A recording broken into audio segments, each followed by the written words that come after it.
আউযু বিল্লাহি মিনাশ শাইতানির রাজিম। বিসমিল্লাহির রহমানির রহিম।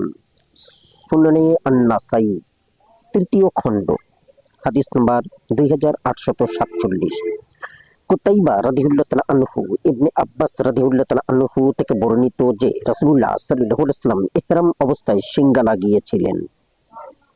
হাদিস নাম্বার 2848।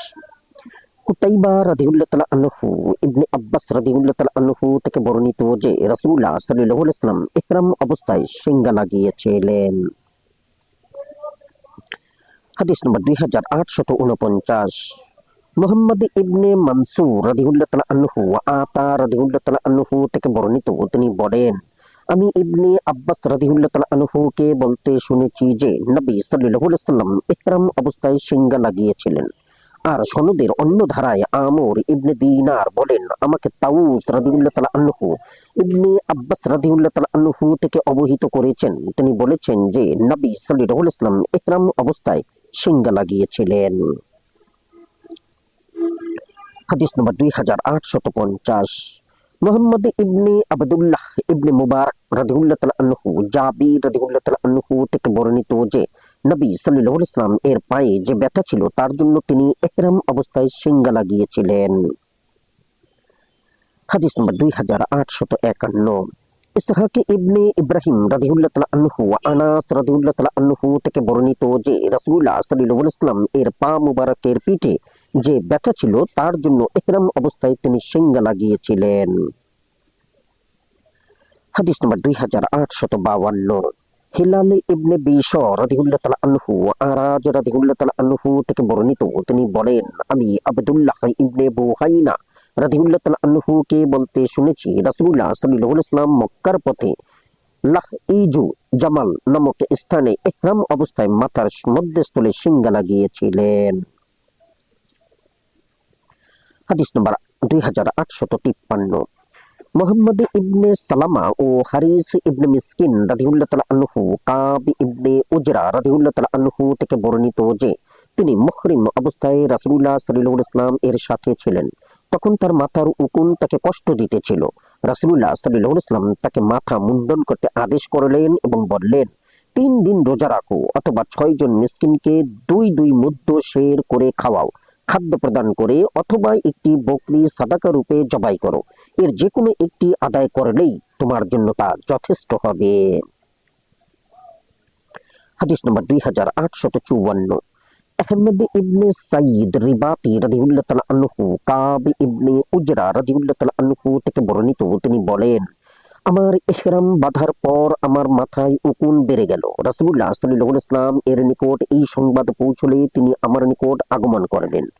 তখন আমি আমার সাথীদের জন্য রান্না করছিলাম। তিনি তার আঙ্গুল দ্বারা আমার মাথায় স্পর্শ করে বললেন, উঠো, ইহা মুন্ডন করে ফেলো এবং 6 জন মিসকিনকে সাদাকা দাও। হাদিস নম্বর 2855। ইয়াকুব ইবনে ইব্রাহিম রাদিয়াল্লাহু তাআলা আনহু ইবনে আব্বাস রাদিয়াল্লাহু তাআলা আনহু থেকে বর্ণিত যে এক ব্যক্তি নবী সাল্লাল্লাহু আলাইহি ওয়াসাল্লাম এর সাথে ছিল। তাকে তার উটনি পিঠ হতে ফেলে দেয়ায় তার ঘাড় ভেঙে গেল এবং সে মারা গেল। আর সে ছিল মুহরিম। রাসূলুল্লাহ সাল্লাল্লাহু আলাইহি ওয়াসাল্লাম বললেন, তাকে কুলপাতার পানি দ্বারা গোসল দাও আর তাকে তার 2খানা কাপড় দ্বারা কাফন দাও। তার গায়ে কোনো সুগন্ধি লাগাবে না এবং তার মাথাও ঢাকবে না, কেননা কিয়ামতের দিন তালবিয়া পাঠ করতে করতে তার উত্থান হবে। হাদিস নম্বর 2856। মুহাম্মদ ইবনে আব্দুল আলা রাদিয়াল্লাহু তাআলা আনহু ইবনে আব্বাস রাদিয়াল্লাহু তাআলা আনহু থেকে বর্ণিত যে এক মুহরিম ব্যক্তি উট থেকে পড়ে যাওয়ায় তার ঘাড় ভেঙে গেল এবং সে মারা গেল। নবী সাল্লাল্লাহু আলাইহি ওয়াসাল্লাম এর নিকট এই সংবাদ পৌঁছলে তিনি বলেন, তাকে কুলপাতার পানি দিয়ে গোসল দাও এবং ইহরামের 2 কাপড় দিয়ে তাকে কাফন দাও। এরপর তিনি বলেন, তার মাথা কাফনের বাইরে থাকবে আর তার গায়ে খুশবু লাগাবে না, কেননা সে কিয়ামতের দিন তালবিয়া পড়তে পড়তে উঠবে। সুবা রাদিয়াল্লাহু তাআলা আনহু বলেন, আমি 10 বছর পর তাকে জিজ্ঞাসা করলে তিনি ওই হাদিস বর্ণনা করলেন যেমন পূর্বে তিনি বর্ণনা করতেন, কিন্তু তাতে তিনি বললেন তার চেহারা এবং মাথা ঢাকবে না। হাদিস নম্বর 2857। কুতাইবা রাদিয়াল্লাহু তাআলা আনহু ইবনে আব্বাস রাদিয়াল্লাহু তাআলা আনহু থেকে বর্ণিত, তিনি বলেন, এক ব্যক্তি আরাফায় রাসূলুল্লাহ সাল্লাল্লাহু আলাইহি ওয়াসাল্লাম এর সাথে অবস্থান করছিল। হঠাৎ সে তার সওয়ারি থেকে পড়ে যায় এবং সাথে সাথে মারা যায়। রাসূলুল্লাহ সাল্লাল্লাহু আলাইহি ওয়াসাল্লাম বললেন, তাকে কুলপাতার পানি দিয়ে গোসল দাও এবং 2 কাপড়ে কাফন দাও। তার গায়ে সুগন্ধি লাগাবে না এবং তার মাথা ঢাকবে না, কেননা মহান মহিয়ান আল্লাহ তাআলা তাকে কিয়ামতের দিন তালবিয়া পাঠরত অবস্থায় উঠাবেন। হাদিস নম্বর 2858। মুহাম্মদ ইবনে কুদামা রাদিয়াল্লাহু তাআলা আনহু ইবনে আব্বাস রাদিয়াল্লাহু তাআলা আনহু থেকে বর্ণিত, তিনি বলেন, এক মুহরিম ব্যক্তিকে তার উটনী পিঠ থেকে ফেলে দিয়ে হত্যা করলো। তাকে রাসূলুল্লাহ সাল্লাল্লাহু আলাইহি ওয়াসাল্লাম এর নিকট আনা হলে তিনি বললেন, তাকে গোসল দিয়ে কাফন পরাও, তার মাথা ঢেকো না এবং তার গায়ে সুগন্ধি লাগিও না, কেননা তালবিয়া পড়তে পড়তে তার উত্থান হবে। হাদিস নম্বর 2859। মুহাম্মদ ইবনে মুয়াবিয়া রাদিয়াল্লাহু তাআলা আনহু ইবনে আব্বাস রাদিয়াল্লাহু তাআলা আনহু থেকে বর্ণিত যে এক ব্যক্তি রাসূলুল্লাহ সাল্লাল্লাহু আলাইহি ওয়াসাল্লাম এর সাথে হজের সফরে ছিল। তার উট তাকে ফেলে দিলে সে ইন্তেকাল করলো। রাসূলুল্লাহ সাল্লাল্লাহু আলাইহি ওয়াসাল্লাম বললেন, তাকে গোসল দেওয়া হবে এবং 2 কাপড়ে কাফন দেওয়া হবে, আর তার চেহারা ও মাথা ঢাকা যাবে না, কেননা সে কিয়ামতের দিন তালবিয়া পড়তে পড়তে উঠবে। হাদিস নম্বর 2860। ইমরান ইবনে ইয়াজিদ রাদিয়াল্লাহু তাআলা আনহু ইবনে জুরাইজ রাদিয়াল্লাহু তাআলা আনহু বলেন, আমর ইবনে দিনার আমাকে অবহিত করেছেন যে সাইদ ইবনে জুবাইর তাকে অবহিত করেছেন। ইবনে আব্বাস রাদিয়াল্লাহু তাআলা আনহু তাকে ইবনে জুবাইর রাদিয়াল্লাহু তাআলা আনহু অবহিত করেছেন, এক মুহরিম ব্যক্তি রাসূলুল্লাহ সাল্লাল্লাহু আলাইহি ওয়াসাল্লাম এর সাথে আগমন করছিল। সে তার উটের উপর থেকে পড়ে আঘাত পেয়ে মারা গেল। তখন রাসূলুল্লাহ সাল্লাল্লাহু আলাইহি ওয়াসাল্লাম বললেন, তাকে কুলপাতার পানিতে গোসল দাও এবং তার কাপড় 2 খানা দিয়ে তাকে কাফন দাও, আর তার মাথা ঢেকো না, কেননা সে কিয়ামতের দিন তালবিয়া পড়তে পড়তে আসবে। হাদিস নম্বর 2861।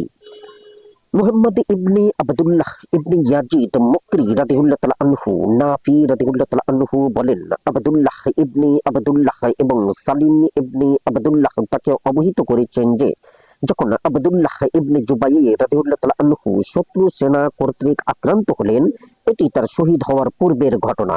তারা আবদুল্লাহ ইবনে উমার রাদিয়াল্লাহু তাআলা আনহু এর সাথে এই মর্মে আলাপ করলেন যে এবছর হজ না করলে আপনার কোনো ক্ষতি হবে না। আমরা আশঙ্কা করি যে আপনার এবং বাইতুল্লাহর মধ্যে শত্রু প্রতিবন্ধক হবে।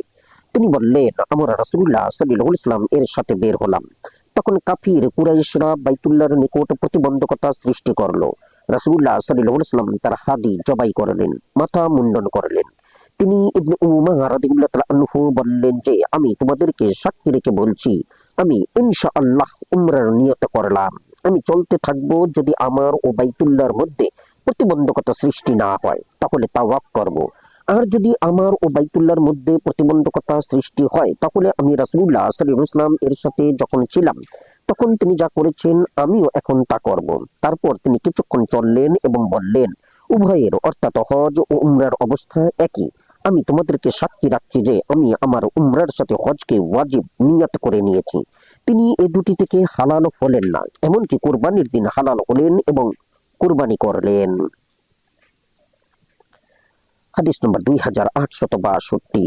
হুমায়দ ইবনে মাসআদা বসরি রাদিয়াল্লাহু তাআলা আনহু হাজ্জাজ ইবনে আমর আনসারী রাদিয়াল্লাহু তাআলা আনহু থেকে বর্ণিত যে তিনি রাসূলুল্লাহ সাল্লাল্লাহু আলাইহি ওয়াসাল্লামকে বলতে শুনেছেন, যে ব্যক্তি খোঁড়া হয়ে গেল অথবা তার পা ভেঙে গেল সে হালাল হয়ে গেল, তার জন্য হালাল হওয়ার বৈধতা সৃষ্টি হলো, তবে তাকে আর একটি হজ করতে হবে।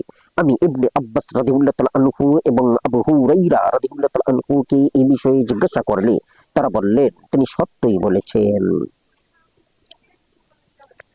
হাদিস নম্বর 2863। শুয়াইব ইবনে ইউসুফ ও মুহাম্মদ ইবনে মুসান্না রাদিয়াল্লাহু তাআলা আনহু হাজ্জাজ ইবনে আমর নবী সাল্লাল্লাহু আলাইহি ওয়াসাল্লাম থেকে বর্ণনা করেন যে তিনি বলেছেন, যে খোঁড়া হয়েছে অথবা যার পা ভেঙেছে সে হালাল হয়ে গেল এবং তার উপর অন্য এক হজ ফরজ হবে। আমি ইবনে আব্বাস রাদিয়াল্লাহু তাআলা আনহু এবং আবু হুরায়রা রাদিয়াল্লাহু তাআলা আনহুকে জিজ্ঞাসা করলে তারা বললেন, তিনি সত্যই বলেছেন। আর শুয়াইব রাদিয়াল্লাহু তাআলা আনহু তারা বর্ণিত হাদিসে উল্লেখ করেছেন তার উপর পরবর্তী বছর হজ করা ওয়াজিব হবে। হাদিস নম্বর 2864।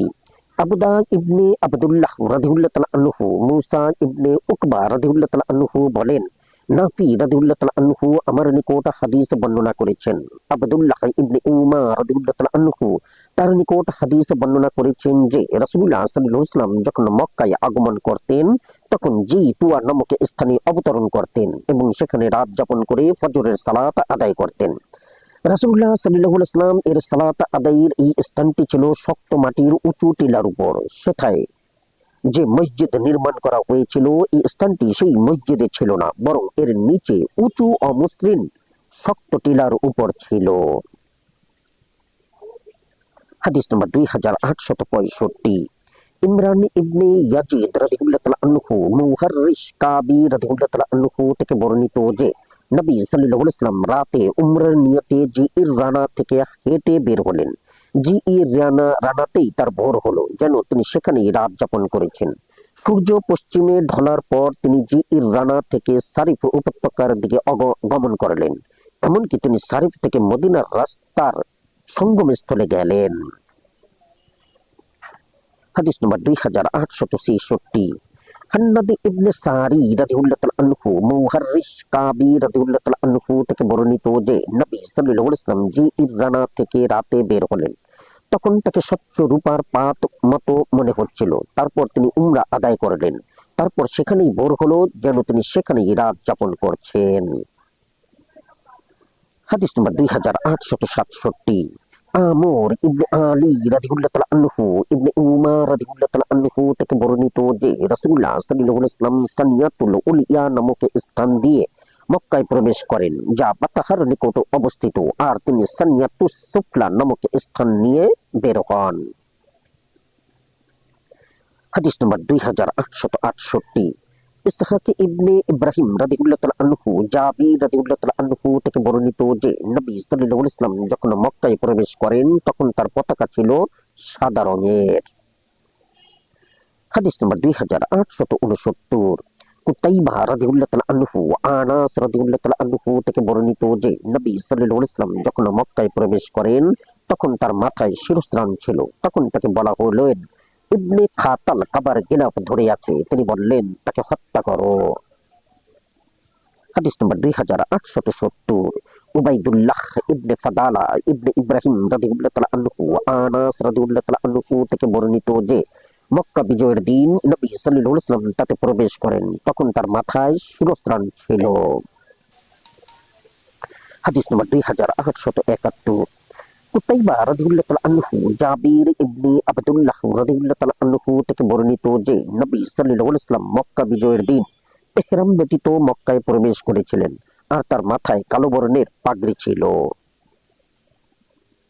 হাদিস নম্বর 2872। মুহাম্মদ ইবনে মুয়াম্মার রাদিয়াল্লাহু তাআলা আনহু ইবনে আব্বাস রাদিয়াল্লাহু তাআলা আনহু থেকে বর্ণিত, তিনি বলেন, রাসূলুল্লাহ সাল্লাল্লাহু আলাইহি ওয়াসাল্লাম এবং তার সাহাবীগণ জিলহজ মাসের 4 তারিখের ভোরে মক্কায় পদার্পণ করেন। তখন তারা হজের তালবিয়া পাঠ করেছিলেন। সে সময় রাসূলুল্লাহ সাল্লাল্লাহু আলাইহি ওয়াসাল্লাম তাদেরকে হালাল হতে ইহরাম ভঙ্গ করতে আদেশ দেন। হাদিস নম্বর 2873। মুহাম্মদ ইবনে বাশশার রাদিয়াল্লাহু তাআলা আনহু ইবনে আব্বাস রাদিয়াল্লাহু তাআলা আনহু থেকে বর্ণিত, তিনি বলেন, রাসূলুল্লাহ সাল্লাল্লাহু আলাইহি ওয়াসাল্লাম মক্কায় জিলহজ মাসের 4 তারিখ রাত গত হওয়ার পর প্রবেশ করেন এবং তখন তিনি হজের ইহরাম অবস্থায় ছিলেন। তিনি বাতাহা নামক স্থানে ফজরের সালাত আদায় করে বলেন, যার একে উমরায় পরিণত করার ইচ্ছা হয় সে তা করতে পারে। হাদিস নম্বর 2874। ইমরান ইবনে ইয়াজিদ রাদিয়াল্লাহু তাআলা আনহু জাবির রাদিয়াল্লাহু তাআলা আনহু থেকে বর্ণিত যে নবী সাল্লাল্লাহু আলাইহি ওয়াসাল্লাম জিলহজ মাসের 4 তারিখের রাত অতিক্রান্ত হওয়ার পর ভোরে মক্কায় পদার্পণ করেন। হাদিস নম্বর 2875। আবু আসিম কুশাইশ ইবনে আসরাম রাদিয়াল্লাহু তাআলা আনহু আনাস রাদিয়াল্লাহু তাআলা আনহু থেকে বর্ণিত যে নবী সাল্লাল্লাহু আলাইহি ওয়াসাল্লাম উমরাতুল কাজায় মক্কায় প্রবেশ করেন, আর তখন আব্দুল্লাহ ইবনে রওয়াহা রাদিয়াল্লাহু তাআলা আনহু এই কবিতা পাঠ করতে করতে তার সামনে হাঁটছিলেন। হে কাফির সম্প্রদায়, তার রাস্তা ছেড়ে দাও। তার প্রবেশে বাধা দিলে আজ আমরা তোমাদেরকে আঘাত করবে তার অথবা কুরআনের অবতরণ সূত্রে এমন আঘাত যা মাথা স্থানচ্যুত করে দেবে এবং বন্ধুকে বন্ধুর কথা ভুলিয়ে দেবে। তখন তাকে উমর রাদিয়াল্লাহু তাআলা আনহু বললেন, হে ইবনে রওয়াহা, রাসূলুল্লাহ সাল্লাল্লাহু আলাইহি ওয়াসাল্লাম এর সামনে মহান মহিয়ান আল্লাহর হারাম শরীফে তুমি কবিতা আবৃত্তি করছো। নবী সাল্লাল্লাহু আলাইহি ওয়াসাল্লাম বললেন, তাকে করতে দাও। তা এই কবিতা কাফিরদের অন্তরে তিল নিক্ষেপের চেয়ে দ্রুত ক্রিয়া বিস্তারকারী। হাদিস নম্বর 2876। মুহাম্মদ ইবনে কুদামা রাদিয়াল্লাহু তাআলা আনহু ইবনে আব্বাস রাদিয়াল্লাহু তাআলা আনহু থেকে বর্ণিত, তিনি বলেন, রাসূলুল্লাহ সাল্লাল্লাহু আলাইহি ওয়াসাল্লাম মক্কা বিজয়ের দিন বলেন, এই শহর, একে আল্লাহ তাআলা পৃথিবী ও নবমণ্ডল সৃষ্টির দিনে সম্মানিত ও নিষিদ্ধ অঞ্চল করেছেন। অতএব তা আল্লাহর সম্মান দ্বারাই কিয়ামতের দিন পর্যন্ত সম্মানিত, তার কাঁটাও তোলা যাবে না, সেখানে শিকার করা যাবে না, আর সেখানে কোনো দ্রব্য পতিত থাকলে কেউ তা উঠাবে না। অবশ্য তার কথা স্বতন্ত্র যে সে দ্রব্যের কথা প্রচার করবে, আর তার ঘাস কাটা যাবে না। ইবনে আব্বাস রাদিয়াল্লাহু তাআলা আনহু বললেন, ইয়া রাসূলুল্লাহ, ইজকির নামক ঘাস ব্যতীত। তারপর তিনি এমন শব্দ উল্লেখ করলেন যার অর্থ ইজকির ব্যতীত। হাদিস নম্বর 2877। মুহাম্মদ ইবনে রাফি রাদিয়াল্লাহু তাআলা আনহু ইবনে আব্বাস রাদিয়াল্লাহু তাআলা আনহু থেকে বর্ণিত, তিনি বলেন, রাসূলুল্লাহ সাল্লাল্লাহু আলাইহি ওয়াসাল্লাম মক্কা বিজয়ের দিন বললেন, নিশ্চয়ই এই শহর পবিত্র, সম্মানিত, আল্লাহ তাআলা একে পবিত্র করেছেন। আমার পূর্বে তাতে যুদ্ধ বিগ্রহ করা কারো জন্য বৈধ ছিল না, আমার জন্য দিনের কি অংশে তা বৈধ করা হয়েছে। অতএব তা আল্লাহ তাআলার পবিত্র করণে পবিত্র ও সম্মানিত। হাদিস নম্বর 2878। কুতাইবা রাদিয়াল্লাহু তাআলা আনহু আবু শুরাইহ রাদিয়াল্লাহু তাআলা আনহু থেকে বর্ণিত, তিনি মদিনার শাসনকর্তা আমর ইবনে সাঈদ রাদিয়াল্লাহু তাআলা আনহু কে বলেছিলেন, যখন আমর মক্কার দিকে ইবনে জুবাইর রাদিয়াল্লাহু তাআলা আনহু এর বিরুদ্ধে সেনাবাহিনী প্রেরণ করেছিলেন, হে আমির, শুনুন, আমি আপনার নিকট এমন একটি হাদিস বর্ণনা করব যা রাসূলুল্লাহ সাল্লাল্লাহু আলাইহি ওয়াসাল্লাম মক্কা বিজয়ের দিন তার ভাষণে বলেছিলেন, যা আমার দুই কান শ্রবণ করেছে, যা আমার অন্তর সংরক্ষণ করেছে। আর যখন তিনি তা বলেছিলেন তখন আমার দুই চোখ তা দেখেছে। তিনি প্রথমে আল্লাহর প্রশংসা বর্ণনা করেন ও গুণগান করেন, তারপর বলেন, মক্কাকে আল্লাহই সম্মান পবিত্রতা দান করেছেন, তাকে কোনো লোক সম্মানিত পবিত্র করেনি, আর এমন কোন মুসলমানের জন্য সেখানে রক্তপাত বৈধ নয় যে আল্লাহ এবং পরকালের প্রতি ঈমান রাখে। সেখানের কোনো বৃক্ষ কর্তন করবে না। রাসূলুল্লাহ সাল্লাল্লাহু আলাইহি ওয়াসাল্লাম এর সেখানে যুদ্ধ করার দরুন যদি কেউ বৈধতা দাবি করে, তবে তাকে বলবে, আল্লাহ তাআলা তার রাসূলকে অনুমতি দান করেছিলেন, তাদেরকে অনুমতি দান করেননি। তিনি রাসূলুল্লাহ সাল্লাল্লাহু আলাইহি ওয়াসাল্লাম বলেন, আমাকে দিনের অল্প সময়ের জন্য অনুমতি প্রদান করেছিলেন, তারপর তার সম্মান পবিত্রতা আজ ফিরে এসেছে, যেমন গতকাল তা সম্মানিত ছিল। অতএব উপস্থিত ব্যক্তি যেন অনুপস্থিত ব্যক্তিকে এ সংবাদ পৌঁছে দেয়। হাদিস নম্বর 2879। ইমরান ইবনে বাক্কা রাদিয়াল্লাহু তাআলা আনহু জুহরি রাদিয়াল্লাহু তাআলা আনহু বলেন, সুহাইম রাদিয়াল্লাহু তাআলা আনহু আমাকে সংবাদ দিয়েছেন যে তিনি আবু হুরায়রা রাদিয়াল্লাহু তাআলা আনহু কে বলতে শুনেছেন যে রাসূলুল্লাহ সাল্লাল্লাহু আলাইহি ওয়াসাল্লাম বলেছেন, একটি সৈন্যদল এই কাবা শরীফে যুদ্ধ করতে আসবে, তাদেরকে বাইদা নামক স্থানে ধসিয়ে দেওয়া হবে। হাদিস নম্বর 2880। মুহাম্মদ ইবনে ইদ্রিস আবু হাতিম রাজি রাদিয়াল্লাহু তাআলা আনহু আবু হুরায়রা রাদিয়াল্লাহু তাআলা আনহু সূত্রে নবী সাল্লাল্লাহু আলাইহি ওয়াসাল্লাম থেকে বর্ণিত, তিনি বলেছেন, বিভিন্ন সেনাবাহিনী এই কাবা ঘরের যুদ্ধ থেকে বিরত থাকবে না যতক্ষণ না তাদের একদলকে জমিনে ধসিয়ে দেয়া হবে। হাদিস নম্বর 2881। মুহাম্মদ ইবনে দাউদ মিসসিসি রাদিয়াল্লাহু তাআলা আনহু হাফসা বিনতে উমার রাদিয়াল্লাহু তাআলা আনহু থেকে বর্ণিত, তিনি বলেন, রাসূলুল্লাহ সাল্লাল্লাহু আলাইহি ওয়াসাল্লাম বলেছেন, এই হারামের দিকে একটি সেনাদল পাঠানো হবে, যখন তারা বাইদা নামক স্থানে অথবা একটি উন্মুক্ত প্রান্তরে পৌঁছবে, তখন তাদের প্রথমাংশ এবং শেষাংশকে ধ্বংসিয়ে দেওয়া হবে, আর তাদের মধ্যাংশ পরিত্রাণ পাবে না। আমি বললাম, যদি তাদের মধ্যে মুমিনরাও থাকে তবে তাদের কি অবস্থা হবে? তিনি বললেন, তা ওই ভূখণ্ড তাদের জন্য কবর হবে। হাদিস নম্বর 2882। হুসাইন ইবনে ঈসা রাদিয়াল্লাহু তাআলা আনহু উমাইয়া ইবনে সাফওয়ান রাদিয়াল্লাহু তাআলা আনহু থেকে বর্ণিত, তিনি তার দাদা আব্দুল্লাহ ইবনে সাফওয়ানকে বলতে শুনেছেন যে হাফসা রাদিয়াল্লাহু তাআলা আনহা আমাকে বলেছেন যে নবী সাল্লাল্লাহু আলাইহি ওয়াসাল্লাম বলেছেন, একটি সেনাদল এই কাবা ঘরের স্থানে যুদ্ধ করার অভিপ্রায়ে আসবে, তারা যখন বাইদা নামক স্থানে উন্মুক্ত প্রান্তরে পৌঁছবে তখন তাদের মধ্যবর্তী দলকে ধসিয়ে দেওয়া হবে, তারপর তাদেরকে অগ্রবর্তী দল ও পেছনের দল ডাকাডাকি করবে, এরপর তাদের সকলকে ধসিয়ে দেওয়া হবে, তাদের মধ্য থেকে কেউই পরিত্রাণ পাবে না, ওই বিচ্ছিন্ন ব্যক্তি ব্যতীত যে তাদের সম্পর্কে সংবাদ দেবে। তখন এক ব্যক্তি তাকে বললেন, আমি তোমার সম্বন্ধে সাক্ষ্য দিচ্ছি যে তুমি তোমার দাদা নামে মিথ্যা বলনি, আর আমি তোমার দাদা সম্বন্ধে সাক্ষ্য দিচ্ছি যে তিনি হাফসার নামে মিথ্যা বলেননি, আর হাফসা রাদিয়াল্লাহু তাআলা আনহা সম্বন্ধে সাক্ষ্য দিচ্ছি যে তিনি নবী সাল্লাল্লাহু আলাইহি ওয়াসাল্লাম এর নামে মিথ্যা বলেননি। হাদিস নম্বর 2883। ইসহাক ইবনে ইব্রাহিম রাদিয়াল্লাহু তাআলা আনহু, উরওয়া রাদিয়াল্লাহু তাআলা আনহু, আয়েশা রাদিয়াল্লাহু তাআলা আনহা সূত্রে রাসূলুল্লাহ সাল্লাল্লাহু আলাইহি ওয়াসাল্লাম থেকে বর্ণনা করেন, তিনি বলেছেন, 5 প্রকার দৃষ্ট কষ্টদায়ক জন্তুকে হিল্ল, হারাম বহির্ভূত অঞ্চল এবং হারামে হত্যা করা যাবে: কাক, চিল, দংশনকারী কুকুর ও বিচ্ছু এবং ইঁদুর। হাদিস নম্বর 2884।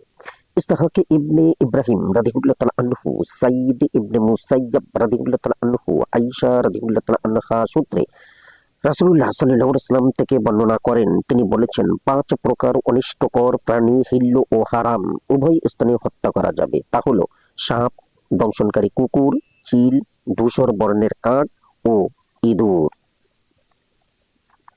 হাদিস নম্বর 2885। আহমদ ও সুলাইমান রাদিয়াল্লাহু তাআলা আনহু, আবদুল্লাহ রাদিয়াল্লাহু তাআলা আনহু থেকে বর্ণিত, তিনি বলেন, আমি রাসূলুল্লাহ সাল্লাল্লাহু আলাইহি ওয়াসাল্লাম এর সাথে মিনার খাদ গুহায় অবস্থান করেছিলাম। এমন সময় সূরা ওয়াল মুরসালাত নাজিল হলো। ইত্যবসরে একটি সাপ বের হলে রাসূলুল্লাহ সাল্লাল্লাহু আলাইহি ওয়াসাল্লাম বললেন, তাকে হত্যা করো। আমরা তাকে হত্যার জন্য তাড়াতাড়ি সেদিকে গেলাম। এমন সময় সে তার গর্তে ঢুকে গেল। হাদিস নম্বর 2886।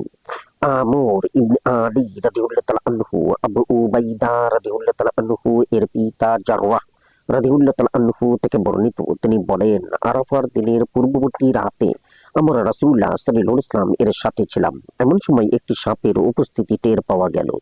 রাসূলুল্লাহ সাল্লাল্লাহু আলাইহি ওয়াসাল্লাম বললেন, তাকে মেরে ফেলো। ইত্যবসরে তা একটি গর্তের ছিদ্রে প্রবেশ করলো। আমরা এক খণ্ড কাঠ ঢুকিয়ে সেই গর্তের কিছু অংশ উপড়ে ফেললাম এবং একটি খেজুর গাছের ডালে আগুন ধরিয়ে তাতে ঢুকিয়ে দিলাম। তখন রাসূলুল্লাহ সাল্লাল্লাহু আলাইহি ওয়াসাল্লাম বললেন, আল্লাহ তাআলা তোমাদের অনিষ্ট থেকে তাকে রক্ষা করেছেন এবং তোমাদেরকেও তার অনিষ্ট থেকে রক্ষা করেছেন। হাদিস নম্বর 2887। মুহাম্মদ ইবনে আবদুল্লাহ ইবনে ইয়াজিদ মুকরি রাদিয়াল্লাহু তাআলা আনহু, উম্মু শরীক রাদিয়াল্লাহু তাআলা আনহু থেকে বর্ণিত, তিনি বলেন, রাসূলুল্লাহ সাল্লাল্লাহু আলাইহি ওয়াসাল্লাম আমাকে টিকটিকি হত্যা করতে আদেশ করেছেন। হাদিস নম্বর 2888। ওহাব ইবনে বয়ান রাদিয়াল্লাহু তাআলা আনহু, আয়েশা রাদিয়াল্লাহু তাআলা আনহা থেকে বর্ণিত যে রাসূলুল্লাহ সাল্লাল্লাহু আলাইহি ওয়াসাল্লাম বলেছেন, টিকটিকি দুষ্টু অনিষ্টকর প্রাণী। হাদিস নম্বর 2889। আব্দুর রহমান ইবনে খালিদ রাক্কি কাত্তান রাদিয়াল্লাহু তাআলা আনহু, আয়েশা রাদিয়াল্লাহু তাআলা আনহা থেকে বর্ণিত, তিনি বলেন, নবী সাল্লাল্লাহু আলাইহি ওয়াসাল্লাম বলেছেন, পৃথিবীর উপর বিচরণকারীর মধ্যে 5টি সবই অনিষ্টকর। হিল্ল ও হারামের বাইরে সর্বত্র তাদের হত্যা করা যাবে। সেগুলো হলো দংশনকারী কুকুর, কাক, চিল, বিচ্ছু এবং ইঁদুর। হাদিস নম্বর 2890। ইউনুস ইবনে আব্দুল আলা রাদিয়াল্লাহু তাআলা আনহু, উরওয়া রাদিয়াল্লাহু তাআলা আনহু থেকে বর্ণিত, আয়েশা রাদিয়াল্লাহু তাআলা আনহা বলেন, রাসূলুল্লাহ সাল্লাল্লাহু আলাইহি ওয়াসাল্লাম বলেছেন, বিচরণকারী প্রাণীদের মধ্যে 5টি সবই অনিষ্টকর। হারামে তাদেরকে হত্যা করা যাবে। সেগুলো হলো কাক, চিল, দংশনকারী কুকুর, ইঁদুর ও বিচ্ছু। হাদিস নম্বর 2891। ঈসা ইবনে ইব্রাহিম রাদিয়াল্লাহু তাআলা আনহু, আব্দুল্লাহ ইবনে উমার রাদিয়াল্লাহু তাআলা আনহু থেকে বর্ণিত যে নবী সাল্লাল্লাহু আলাইহি ওয়াসাল্লাম এর স্ত্রী হাফসা রাদিয়াল্লাহু তাআলা আনহা বলেন, রাসূলুল্লাহ সাল্লাল্লাহু আলাইহি ওয়াসাল্লাম বলেছেন, জমিনে বিচরণকারী প্রাণীগুলোর মধ্যে 5টি এমন আছে যাদের হত্যাকারীর কোনো পাপ নেই, তা হলো বিচ্ছু, কাক, চিল, ইঁদুর ও দংশনকারী কুকুর। হাদিস নম্বর 2892। ইসহাক ইবনে ইব্রাহিম রাদিয়াল্লাহু তাআলা আনহু, আয়েশা রাদিয়াল্লাহু তাআলা আনহা থেকে বর্ণিত, রাসূলুল্লাহ সাল্লাল্লাহু আলাইহি ওয়াসাল্লাম বলেছেন, অনিষ্টকারী 5 প্রকার জন্তু হিল্ল, হারামের বাইরে ও হারামে উভয় স্থানেই তাদেরকে হত্যা করা যাবে: চিল, কাক, ইঁদুর, বিচ্ছু, দংশনকারী কুকুর। আব্দুর রাজ্জাক রাদিয়াল্লাহু তাআলা আনহু বলেন, আমাদের কেউ কেউ বলেছেন যে মা আমার তা জোহরি হতে বর্ণনা করেছেন। তিনি সালিম রাদিয়াল্লাহু তাআলা আনহু হতে, তিনি তার পিতা হতে এবং উরওয়া রাদিয়াল্লাহু তাআলা আনহু হতে। উরওয়া রাদিয়াল্লাহু তাআলা আনহু, আয়েশা রাদিয়াল্লাহু তাআলা আনহা এবং তিনি রাসূলুল্লাহ সাল্লাল্লাহু আলাইহি ওয়াসাল্লাম থেকে বর্ণনা করেছেন। হাদিস নম্বর 2893। আহমদ ইবনে আবদা রাদিয়াল্লাহু তাআলা আনহু আয়েশা রাদিয়াল্লাহু তাআলা আনহা থেকে বর্ণিত, তিনি বলেন রাসূলুল্লাহ সাল্লাল্লাহু আলাইহি ওয়াসাল্লাম বলেছেন, 5 প্রকার অনিষ্টকারী প্রাণী হারামে হত্যা করা যাবে: বিচ্ছু, ইঁদুর, কাক, দংশনকারী কুকুর এবং চিল। হাদিস নম্বর 2894।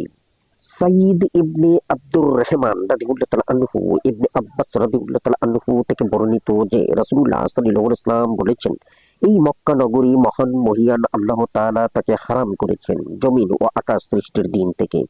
আমার পূর্বে তা কারোর জন্য হালাল ছিল না, আর আমার পরেও হালাল হবে না। দিনের কিছু সময় তা আমার জন্য হালাল করা হয়েছিল, আর তা আমার এই সময় থেকে আল্লাহ তাআলা কর্তৃক হারাম দ্বারা কিয়ামত পর্যন্ত হারাম থাকবে। সেখানকার ঘাস কাটা যাবে না, তার গাছ কাটা যাবে না, তার শিকারকে সন্তুষ্ট করা যাবে না, আর সেখানে পতিত কোনো বস্তু কারো জন্য উঠানো হালাল হবে না, ওই ব্যক্তি ব্যতীত যে তার লোকের মধ্যে প্রচার করে। তখন আব্বাস রাদিয়াল্লাহু তাআলা আনহু দাঁড়ালেন এবং তিনি ছিলেন অভিজ্ঞ ও সাহসী লোক। তিনি বললেন, ইজকির নামক ঘাস ব্যতীত, কেননা তা আমাদের ঘর দুয়ারের জন্য এবং কবরের জন্য। তিনি রাসূলুল্লাহ সাল্লাল্লাহু আলাইহি ওয়াসাল্লাম বললেন, ইজকির ব্যতীত। হাদিস নম্বর 2895। মুহাম্মদ ইবনে আব্দুল মালিক রাদিয়াল্লাহু তাআলা আনহু আনাস রাদিয়াল্লাহু তাআলা আনহু থেকে বর্ণিত, তিনি বলেন নবী সাল্লাল্লাহু আলাইহি ওয়াসাল্লাম উমরাতুল কাজা আদায় করার জন্য মক্কায় প্রবেশ করলে ইবনে রাওয়াহা তার সামনে কবিতা বলতে লাগলেন, হে কাফির সম্প্রদায়, তার রাস্তা ছেড়ে দাও। তার প্রবেশে বাধা দিলে আমরা তার কোরআনের বিশ্লেষণে তোমাদেরকে আঘাত করব, এমন আঘাত যা মাতাকে তার অবস্থান ঘাড় থেকে স্থানচ্যুত করে দেবে এবং বন্ধুকে বন্ধুর কথা ভুলিয়ে দেবে। তখন উমর রাদিয়াল্লাহু তাআলা আনহু বললেন, হে ইবনে রাওয়াহা, রাসূলুল্লাহ সাল্লাল্লাহু আলাইহি ওয়াসাল্লাম এর সামনে হারাম শরীফে তুমি কবিতা আবৃত্তি করছো? নবী সাল্লাল্লাহু আলাইহি ওয়াসাল্লাম বললেন, তাকে করতে দাও। ওই মহান সত্তার শপথ যার হাতে আমার প্রাণ, তার কথা কবিতাগুলো তাদের জন্য বর্ষার আঘাত অপেক্ষা অধিক ক্রিয়া সম্পন্ন। হাদিস নম্বর 2896। কুতাইবা রাদিয়াল্লাহু তাআলা আনহু ইবনে আব্বাস রাদিয়াল্লাহু তাআলা আনহু থেকে বর্ণিত যে নবী সাল্লাল্লাহু আলাইহি ওয়াসাল্লাম যখন মক্কায় আগমন করেন তখন বনি হাশিমের বালকেরা তাকে অভ্যর্থনা জানায়। ইবনে আব্বাস রাদিয়াল্লাহু তাআলা আনহু বলেন, তিনি তাদের একজনকে সামনে ও অন্যজনকে পিছনে তুলে নিলেন। হাদিস নম্বর 2897। মুহাম্মদ ইবনে বাশশার রাদিয়াল্লাহু তাআলা আনহু মুহাজির মাক্কি রাদিয়াল্লাহু তাআলা আনহু থেকে বর্ণিত, তিনি বলেন, জাবির ইবনে আবদুল্লাহ রাদিয়াল্লাহু তাআলা আনহুকে জিজ্ঞাসা করা হলেন, কোন ব্যক্তি বাইতুল্লাহ দর্শন করলে সে কি তার 2 হাত উত্তোলন করবে? তিনি বললেন, আমার মনে হয় না যে ইহুদি ব্যতীত কেউ এরূপ করে। আমরা রাসূলুল্লাহ সাল্লাল্লাহু আলাইহি ওয়াসাল্লাম এর সাথে হজ করেছি, কিন্তু আমরা তা করিনি। হাদিস নম্বর 2898। আমর ইবনে আলী রাদিয়াল্লাহু তাআলা আনহু উবাইদুল্লাহ ইবনে আবু ইয়াজিদ রাদিয়াল্লাহু তাআলা আনহু বর্ণনা করেন, আব্দুর রহমান ইবনে তারিক ইবনে আলকামা রাদিয়াল্লাহু তাআলা আনহু তাকে তার মাতার সূত্রে বর্ণনা করেন যে নবী সাল্লাল্লাহু আলাইহি ওয়াসাল্লাম যখন ইয়ালা রাদিয়াল্লাহু তাআলা আনহু এর বাড়ির কোন স্থানে আগমন করতেন তখন কিবলার দিকে মুখ করে দোয়া করতেন। হাদিস নম্বর 2899। আমর ইবনে আলী রাদিয়াল্লাহু তাআলা আনহু ও মুহাম্মদ ইবনে মুসান্না রাদিয়াল্লাহু তাআলা আনহু আবদুল্লাহ ইবনে উমর রাদিয়াল্লাহু তাআলা আনহু থেকে বর্ণিত, তিনি বলেন, আমি রাসূলুল্লাহ সাল্লাল্লাহু আলাইহি ওয়াসাল্লামকে বলতে শুনেছি, আমার মসজিদে সালাত আদায় করা অন্য মসজিদের 1000 সালাত হতে উত্তম, মসজিদুল হারাম ব্যতীত। আবু আব্দুর রহমান রাদিয়াল্লাহু তাআলা আনহু বলেন, মুসা জুহানি রাদিয়াল্লাহু তাআলা আনহু ব্যতীত অন্য কেউ নাফি রাদিয়াল্লাহু তাআলা আনহু সূত্রে আবদুল্লাহ ইবনে উমর রাদিয়াল্লাহু তাআলা আনহু থেকে এই হাদিস রিওয়ায়াত করেছেন বলে আমার জানা নেই। ইবনে জুরাইজ রাদিয়াল্লাহু তাআলা আনহু ও অন্যান্য বর্ণনাকারীরা এই রিওয়ায়াত ভিন্ন সনদে বর্ণনা করেছেন। হাদিস নম্বর 2900।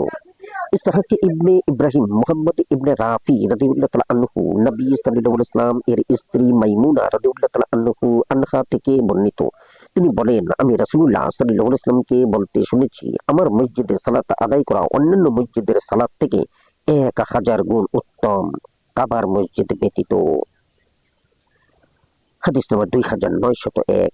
আমর ইবনে আলী রাদিয়াল্লাহু তাআলা আনহু সাদ ইবনে ইব্রাহিম রাদিয়াল্লাহু তাআলা আনহু থেকে বর্ণিত, তিনি বলেন, আবু সালামা রাদিয়াল্লাহু তাআলা আনহু বলেছেন, আমি এই হাদিস সম্পর্কে আমর রাদিয়াল্লাহু তাআলা আনহুকে জিজ্ঞাসা করেছি। তিনি বলেছেন যে আমি আবু হুরায়রা রাদিয়াল্লাহু তাআলা আনহুকে বলতে শুনেছি যে নবী করিম সাল্লাল্লাহু আলাইহি ওয়াসাল্লাম বলেছেন, আমার এই মসজিদে সালাত আদায় করা কাবা শরীফের মসজিদ ব্যতীত অন্যান্য মসজিদের তুলনায় 1000 গুণ বেশি মর্যাদা রাখে। হাদিস নম্বর 2902। মুহাম্মদ ইবনে সালামা ও হারিস ইবনে মিসকিন রাদিয়াল্লাহু তাআলা আনহু আয়েশা রাদিয়াল্লাহু তাআলা আনহা থেকে বর্ণিত যে রাসূলুল্লাহ সাল্লাল্লাহু আলাইহি ওয়াসাল্লাম ইরশাদ করেন, তুমি কি জানো না যে তোমার সম্প্রদায় যখন কাবার পুনর্নির্মাণ করেছিল, তারা তখন ইব্রাহিম আলাইহিস সালাম এর মূল ভিত্তি নির্মাণ হতে তাকে ছোট করে নির্মাণ করেছিল? আমি বললাম, ইয়া রাসূলুল্লাহ, আপনি কি তাকে ইব্রাহিমী ভিত্তি মোতাবেক পুনঃস্থাপন করবেন না? তিনি বললেন, তা করতাম যদি তোমার সম্প্রদায় কুফরি অবস্থার নিকটবর্তী না হতো। এ প্রসঙ্গে আব্দুল্লাহ ইবনে উমার রাদিয়াল্লাহু তাআলা আনহু বললেন, যেহেতু আয়েশা রাদিয়াল্লাহু তাআলা আনহা রাসূলুল্লাহ সাল্লাল্লাহু আলাইহি ওয়াসাল্লাম থেকে তা শুনেছেন, সুতরাং আমি মনে করি তিনি হাজরে আসওয়াদের সাথে সংযুক্ত দুই রুকনকে কোনো চুম্বন করা ছেড়ে দেননি, কারণ বাইতুল্লাহ এর নির্মাণ ইব্রাহিম আলাইহিস সালাম এর ভিত্তির উপর সম্পন্ন হয়নি। হাদিস নম্বর 2903। ইসহাক ইবনে ইব্রাহিম রাদিয়াল্লাহু তাআলা আনহু আয়েশা রাদিয়াল্লাহু তাআলা আনহা থেকে বর্ণিত, তিনি বলেন, রাসূলুল্লাহ সাল্লাল্লাহু আলাইহি ওয়াসাল্লাম বলেছেন, যদি তোমার সম্প্রদায়ের সময় কুফরের নিকটবর্তী নও মুসলিম না হতো, তাহলে আমি কাবা এর বর্তমান নির্মাণ কাঠামো ভেঙে ইব্রাহিম আলাইহিস সালাম এর ভিত্তির উপর পুনর্নির্মাণ করতাম এবং এর পিছন দিকে একটি দরজা রাখতাম। কুরাইশরা যখন কাবা নির্মাণ করেছে তখন তাকে ছোট করে নির্মাণ করেছে। হাদিস নম্বর 2904।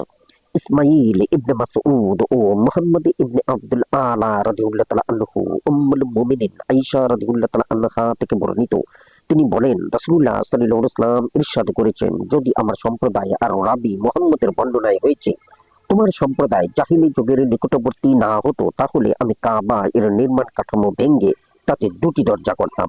পরবর্তীকালে ইবনে জুবাইর রাদিয়াল্লাহু তাআলা আনহু ক্ষমতাপ্রাপ্ত হলে তিনি তাতে দুটি দরজা স্থাপন করলেন। হাদিস নম্বর 2905।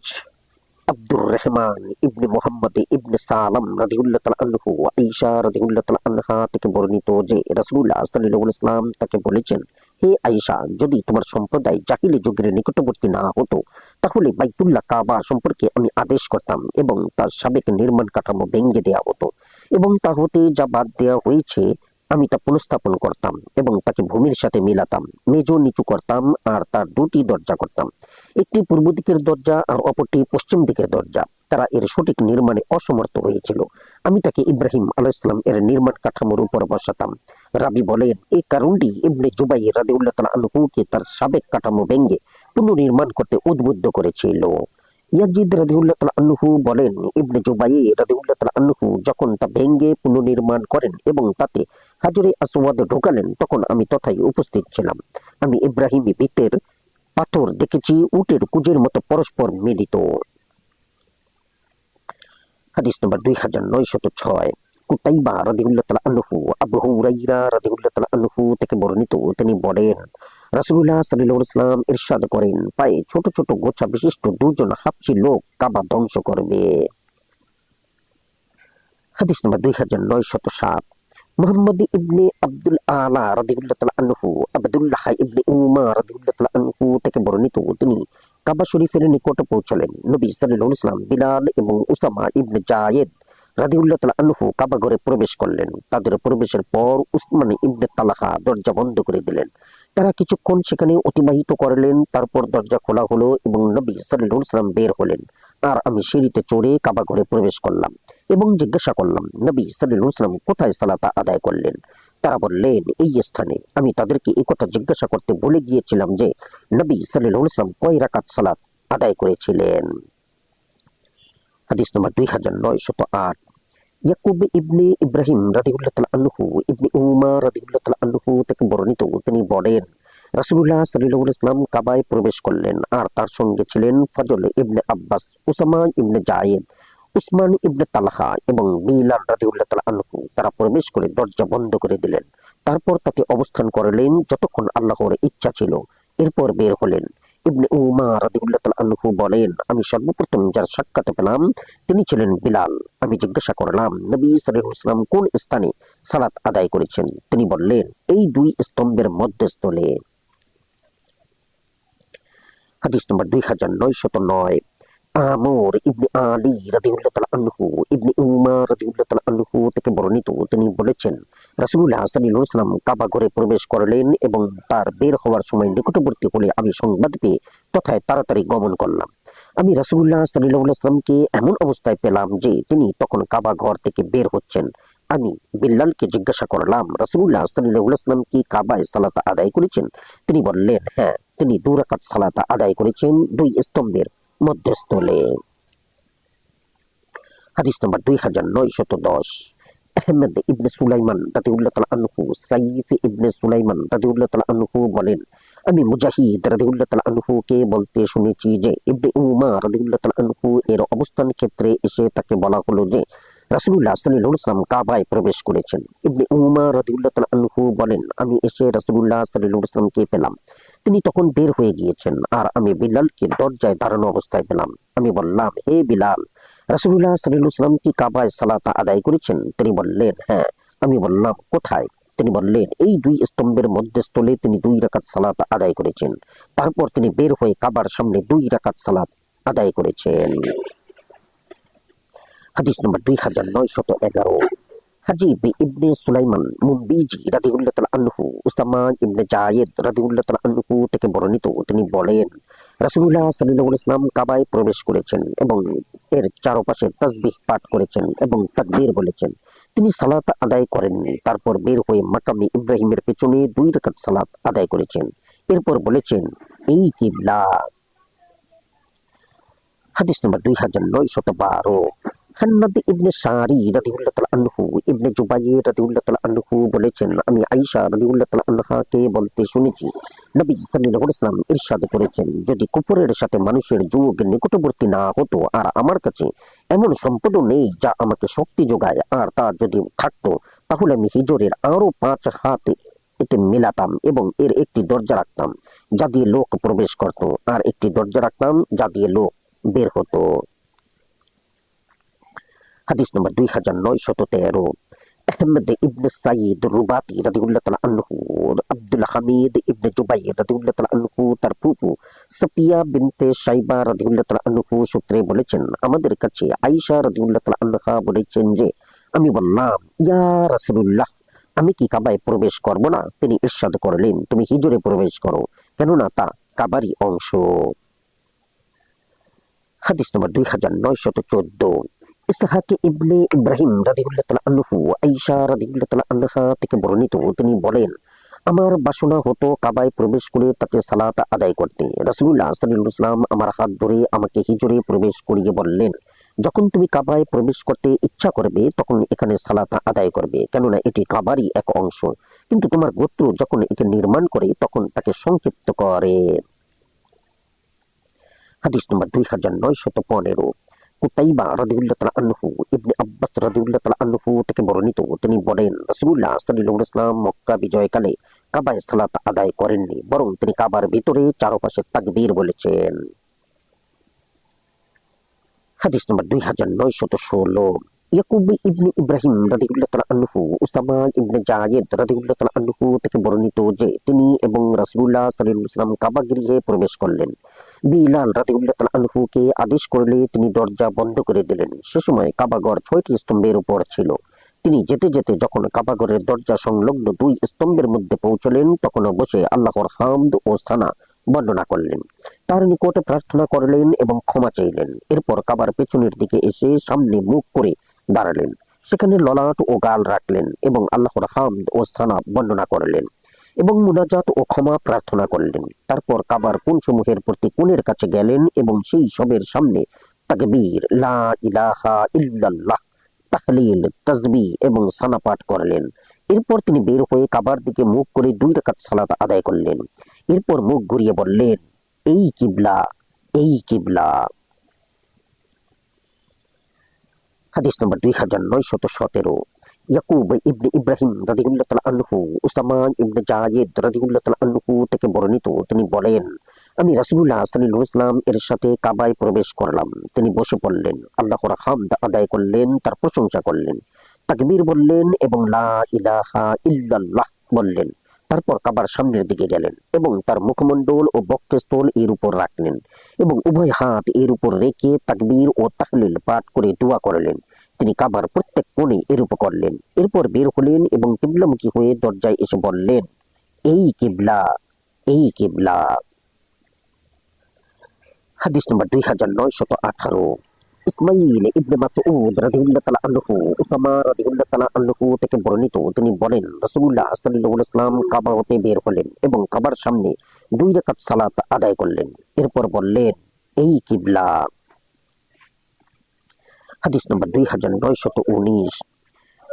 আবু হাশিম কুশাইশ ইবনে আসরাম নাসাই রাদিয়াল্লাহু তাআলা আনহু আতা রাদিয়াল্লাহু তাআলা আনহু থেকে বর্ণিত, তিনি বলেন আমি ইবনে আব্বাস রাদিয়াল্লাহু তাআলা আনহুকে বলতে শুনেছি যে উসামা ইবনে জায়েদ রাদিয়াল্লাহু তাআলা আনহু আমার কাছে বর্ণনা করেছেন যে নবী সাল্লাল্লাহু আলাইহি ওয়াসাল্লাম কাবায় প্রবেশ করলেন এবং এর চারিদিকে দোয়া করলেন এবং এর ভিতরে সালাত আদায় না করে বের হলেন। যখন তিনি বাইরে আসলেন তখন কাবার সামনে 2 রাকাত সালাত আদায় করলেন।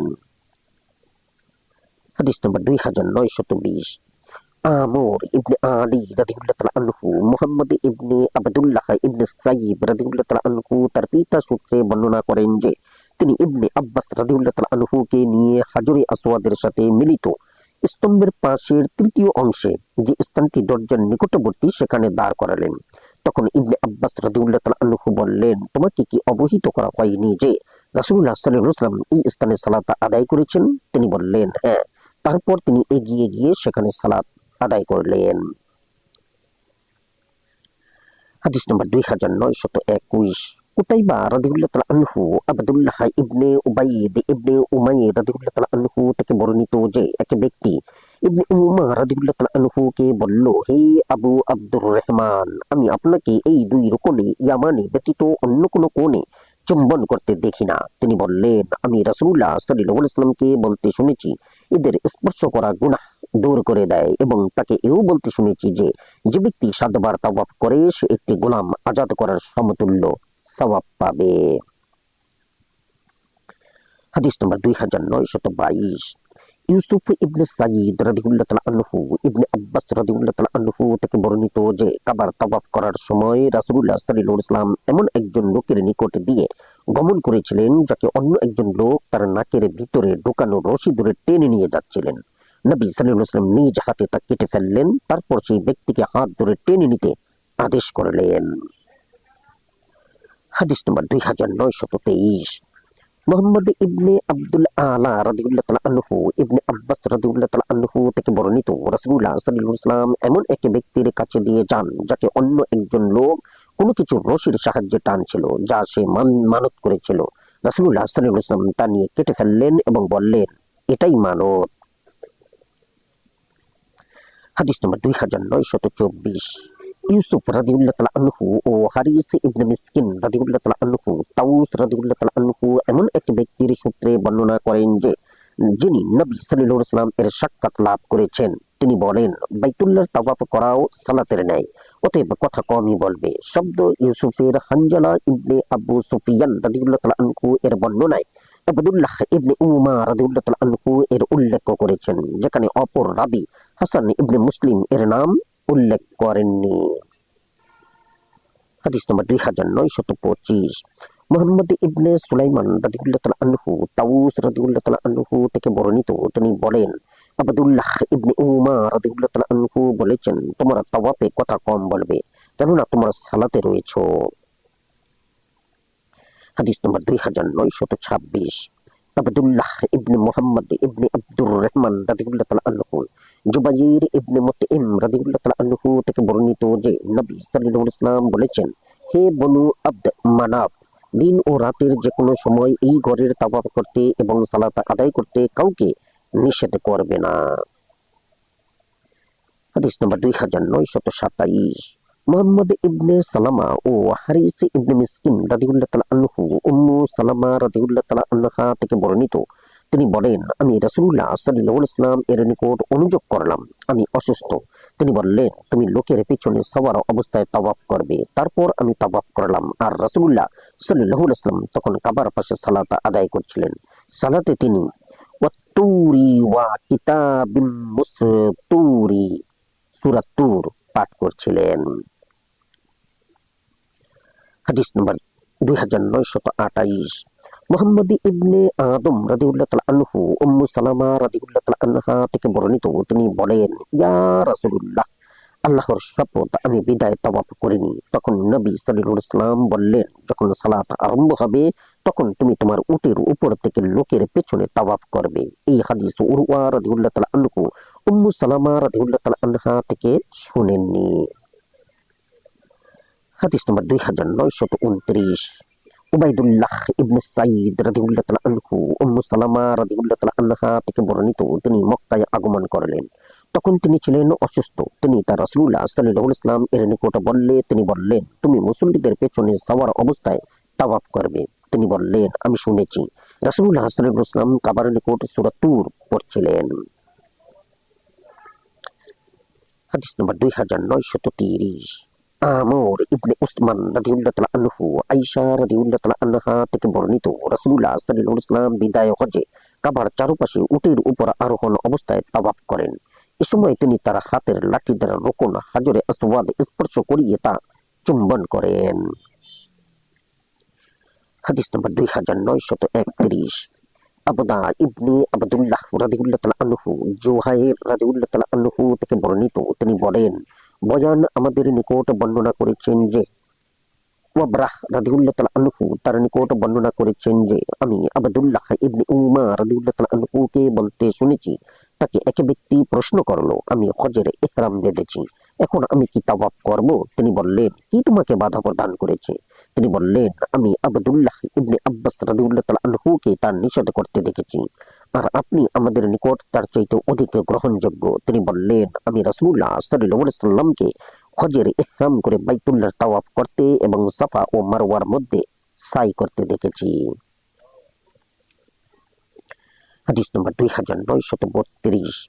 মুহাম্মদ ইবনে মানসুর রাদিয়াল্লাহু তাআলা আনহু আমর রাদিয়াল্লাহু তাআলা আনহু বলেন, আমি ইবনে উমার রাদিয়াল্লাহু তাআলা আনহুকে বলতে শুনেছি, আমরা তাকে এমন এক ব্যক্তি সম্বন্ধে প্রশ্ন করেছিলাম যে উমরা করতে এসে কাবার তাওয়াফ করে কিন্তু সাফা ও মারওয়ায় সাই করেনি, সে কি তার পরিবারের কাছে গমন সহবাস করবে? তিনি বললেন, যখন রাসূলুল্লাহ সাল্লাল্লাহু আলাইহি ওয়াসাল্লাম মক্কায় আগমন করেন তখন তিনি 7 বার তাওয়াফ করেন এবং মাকামে ইব্রাহিমের পিছনে 2 রাকাত সালাত আদায় করেন এবং সাফা ও মারওয়ার সাই করেন, আর তোমাদের জন্য রাসূলুল্লাহর মধ্যে উত্তম আদর্শ রয়েছে। হাদিস নম্বর 2933। আহমদ ইবনে আজহা রাদিয়াল্লাহু তাআলা আনহু আনাস রাদিয়াল্লাহু তাআলা আনহু থেকে বর্ণিত, তিনি বলেন, রাসূলুল্লাহ সাল্লাল্লাহু আলাইহি ওয়াসাল্লাম হজের উদ্দেশ্যে বের হলেন আর তার সঙ্গে আমরাও বের হলাম। তিনি জুল হুলাইফায় পৌঁছার পর জোহরের সালাত আদায় করলেন। তারপর তিনি তার সওয়ারিতে আরোহণ করেন। যখন তিনি বাইদায় নামক স্থানে পৌঁছালেন তখন তিনি হজ ও উমরা উভয়ের তালবিয়া পড়লেন। তার সঙ্গে আমরাও তালবিয়া পড়লাম। আর যখন রাসূলুল্লাহ সাল্লাল্লাহু আলাইহি ওয়াসাল্লাম মক্কায় পদার্পণ করেন আর আমরা তাওয়াফ করলাম তখন তিনি লোকদের হালাল হতে আদেশ করলেন। এতে তারা সন্তুষ্ট হলেন। রাসূলুল্লাহ সাল্লাল্লাহু আলাইহি ওয়াসাল্লাম তাদের বললেন, যদি আমার সাথে হাদি কুরবানির জন্তু না থাকতো তাহলে আমিও হালাল হতাম। এরপর লোকেরা হালাল হয়ে গেলেন, এমনকি তারা স্ত্রীদের সঙ্গে সঙ্গত হলেন, আর রাসূলুল্লাহ সাল্লাল্লাহু আলাইহি ওয়াসাল্লাম ইহরাম থেকে হালাল হলেন না এবং তিনি কুরবানির দিন পর্যন্ত চুলও কাটাননি।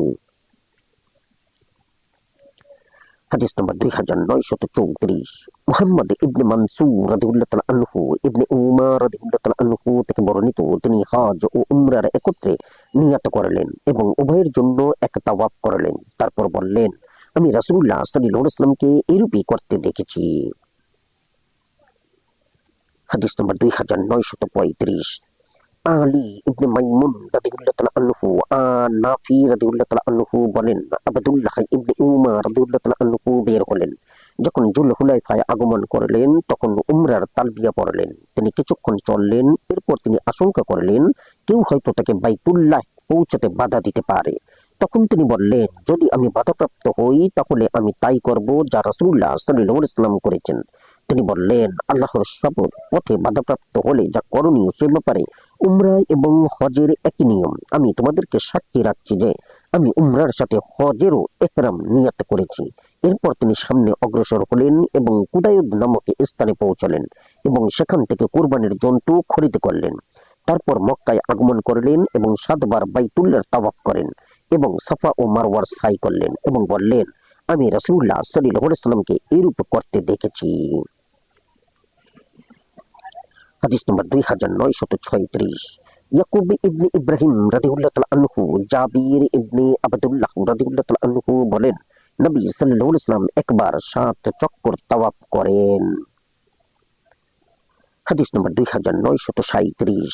ইব্রাহিম ইবনে ইয়াকুব রাদিয়াল্লাহু তাআলা আনহু ইবনে আব্বাস রাদিয়াল্লাহু তাআলা আনহু থেকে বর্ণিত যে নবী সাল্লাল্লাহু আলাইহি ওয়াসাল্লাম বলেছেন, হাজরে আসওয়াদ জান্নাত থেকে আগত।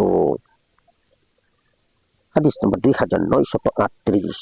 মাহমুদ ইবনে গায়লান রাদিয়াল্লাহু তাআলা আনহু সুওয়াদ ইবনে গাফলা রাদিয়াল্লাহু তাআলা আনহু থেকে বর্ণিত, তিনি বলেন, উমর রাদিয়াল্লাহু তাআলা আনহু হাজরে আসওয়াদকে চুম্বন করলেন এবং তাকে জড়িয়ে ধরে বললেন, আমি আবুল কাসেম সাল্লাল্লাহু আলাইহি ওয়াসাল্লামকে তোমার প্রতি অতিশয় আকৃষ্ট ও অতিশয় সম্মান প্রদর্শন করতে দেখেছি, চুমা দিয়ে এবং স্পর্শ করে। হাদিস নম্বর 2939। ইসহাক ইবনে ইব্রাহিম রাদিয়াল্লাহু তাআলা আনহু আবিস ইবনে রাবিয়া রাদিয়াল্লাহু তাআলা আনহু থেকে বর্ণিত, তিনি বলেন, আমি উমর রাদিয়াল্লাহু তাআলা আনহুকে দেখেছি, তিনি হাজরে আসওয়াদের কাছে এসে বললেন, আমি নিশ্চিত রূপে জানি তুমি একখণ্ড পাথর। যদি আমি রাসূলুল্লাহ সাল্লাল্লাহু আলাইহি ওয়াসাল্লামকে তোমাকে চুম্বন করতে না দেখতাম তাহলে আমি তোমাকে চুম্বন করতাম না। তারপর তিনি এর নিকটবর্তী হয়ে তাকে চুম্বন করলেন। হাদিস নম্বর 2940। আমর ইবনে উসমান রাদিয়াল্লাহু তাআলা আনহু হানজালা রাদিয়াল্লাহু তাআলা আনহু বলেন, আমি তাউসকে দেখেছি, তিনি রুকুনের হাজরে আসওয়াদের কাছে দিয়ে যেতেন। যদি উক্ত স্থানে লোকের ভিড় লক্ষ্য করতেন তবে চলে যেতেন, ঠেলাঠেলি করতেন না। আর যদি ভিড় শূন্য পেতেন তখন তাকে চুম্বন করতেন 3 বার। তারপর বলতেন, আমি ইবনে আব্বাস রাদিয়াল্লাহু তাআলা আনহুকে এইরূপে করতে দেখেছি। আর ইবনে আব্বাস রাদিয়াল্লাহু তাআলা আনহু বলতেন, আমি উমর ইবনে খাত্তাব রাদিয়াল্লাহু তাআলা আনহুকে এইরূপে করতে দেখেছি। তিনি উমর রাদিয়াল্লাহু তাআলা আনহু বলতেন, তুমি একখণ্ড পাথর মাত্র, তুমি কারো উপকার করতেও পারো না, কোনো ক্ষতি করতেও পারো না। যদি রাসূলুল্লাহ সাল্লাল্লাহু আলাইহি ওয়াসাল্লামকে তোমাকে চুম্বন করতে না দেখতাম তাহলে আমি তোমাকে চুম্বন করতাম না। তারপর উমর রাদিয়াল্লাহু তাআলা আনহু বললেন, আমি রাসূলুল্লাহ সাল্লাল্লাহু আলাইহি ওয়াসাল্লামকে এরূপ করতে দেখেছি। হাদিস নম্বর 2941।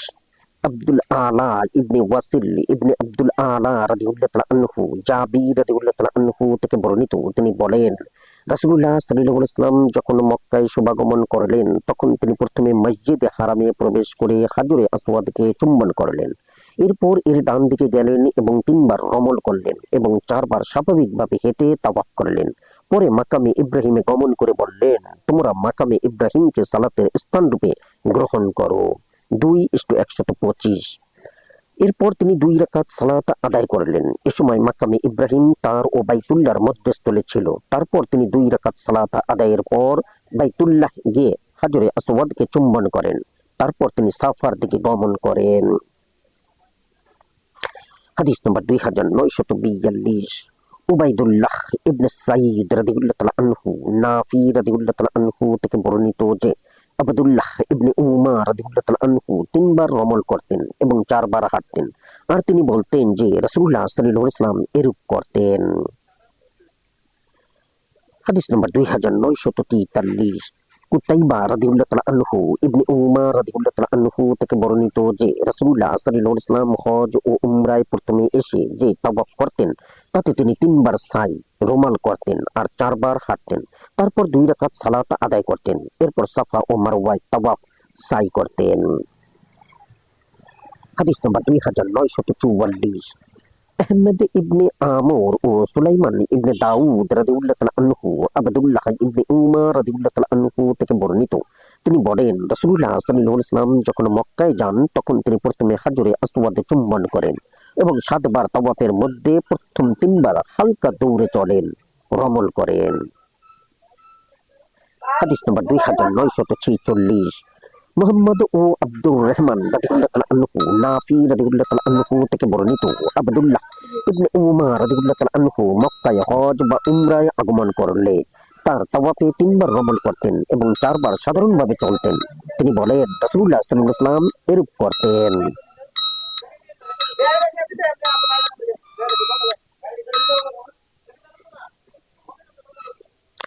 হাদিস নম্বর 2947। মুহাম্মদ ইবনে সালামা ও হারিস ইবনে মিসকিন রাদিয়াল্লাহু তাআলা আনহু জাবির ইবনে আবদুল্লাহ রাদিয়াল্লাহু তাআলা আনহু থেকে বর্ণিত, তিনি বলেন, আমি রাসূলুল্লাহ সাল্লাল্লাহু আলাইহি ওয়াসাল্লামকে হাজরে আসওয়াদ হতে হাজরে আসওয়াদ পর্যন্ত রমল করতে দেখেছি। এমনকি এভাবে তিনি 3 তাওয়াফ পূর্ণ করেন। হাদিস নম্বর 2947। আহমদ ইবনে সুলাইমান রাদিয়াল্লাহু তাআলা আনহু ইবনে আব্বাস রাদিয়াল্লাহু তাআলা আনহু থেকে বর্ণিত, তিনি বলেন, নবী সাল্লাল্লাহু আলাইহি ওয়াসাল্লাম এবং তার সাহাবীগণ যখন মক্কায় আগমন করেন তখন মুশরিকরা বলতে লাগলো, মদিনার জ্বর তাদেরকে দুর্বল করে দিয়েছে আর সেখানে তাদের অনেক অনেক মন্দের সম্মুখীন হতে হয়েছে। আল্লাহ তাআলা তার নবীকে এই সংবাদ পৌঁছালে তিনি সাহাবীগণকে রমল করতে আদেশ করেছেন এবং 2 রুকনে ইয়ামানির মধ্যস্থলে স্বাভাবিকভাবে চলতে বলেন। মুশরিকরা তখন হিজর এর দিকে ছিল, তারা বলতে লাগলেন, এরা তো অমুক হতে শক্তিশালী। এখানে 2946 নম্বর 2 বার ব্যবহার করা হয়েছে। এখন যেটা পড়লাম সেটা হচ্ছে 2947, কিন্তু আসলে এটা হওয়া উচিত ছিল 2948, কিন্তু এখানে যেভাবে সিরিয়াল আছে আমি সেভাবেই পড়ছি। হাদিস নম্বর 2948। কুতাইবা রাদিয়াল্লাহু তাআলা আনহু জুবাইর ইবনে আদি রাদিয়াল্লাহু তাআলা আনহু থেকে বর্ণিত, তিনি বলেন, এক ব্যক্তি ইবনে উমার রাদিয়াল্লাহু তাআলা আনহুকে হাজরে আসওয়াদে চুম্বন সম্বন্ধে জিজ্ঞাসা করলে তিনি বলেন, আমি রাসূলুল্লাহ সাল্লাল্লাহু আলাইহি ওয়াসাল্লামকে তা চুম্বন করতে দেখেছি এবং স্পর্শ করতে দেখেছি। সে লোকটি বলল, বলুন তো, যদি আমি অত্যধিক ভিড়ের দরুন বা লোকের মধ্যে সেই পর্যন্ত পৌঁছতে সক্ষম না হলে কি করব? তখন ইবনে উমার রাদিয়াল্লাহু তাআলা আনহু বলেন, তোমরা বলো আপনি এবং ইয়ামানে রেখে আসবেন, সুতরাং এখানে যদির কোনো অবকাশ নেই। আমি রাসূলুল্লাহ সাল্লাল্লাহু আলাইহি ওয়াসাল্লামকে তা স্পর্শ করতে এবং চুম্বন করতে দেখেছি। হাদিস নম্বর 2949। মুহাম্মদ ইবনে মুসান্না রাদিয়াল্লাহু তাআলা আনহু ইবনে উমার রাদিয়াল্লাহু তাআলা আনহু থেকে বর্ণিত যে নবী সাল্লাল্লাহু আলাইহি ওয়াসাল্লাম প্রত্যেক তাওয়াফে রুকনে ইয়ামানি এবং হাজরে আসওয়াদ স্পর্শ করতেন। হাদিস নম্বর 2950। ইসমাঈল ইবনে মাসউদ ও মুহাম্মদ ইবনে মুসান্না রাদিয়াল্লাহু তাআলা আনহু ইবনে উমার রাদিয়াল্লাহু তাআলা আনহু থেকে বর্ণিত, রাসূলুল্লাহ সাল্লাল্লাহু আলাইহি ওয়াসাল্লাম হাজরে আসওয়াদ এবং রুকনে ইয়ামানি ব্যতীত অন্য কিছু স্পর্শ করতেন না। আমানতু বিল্লাহ। জাযাকুমুল্লাহ খাইরান। আসসালামু আলাইকুম।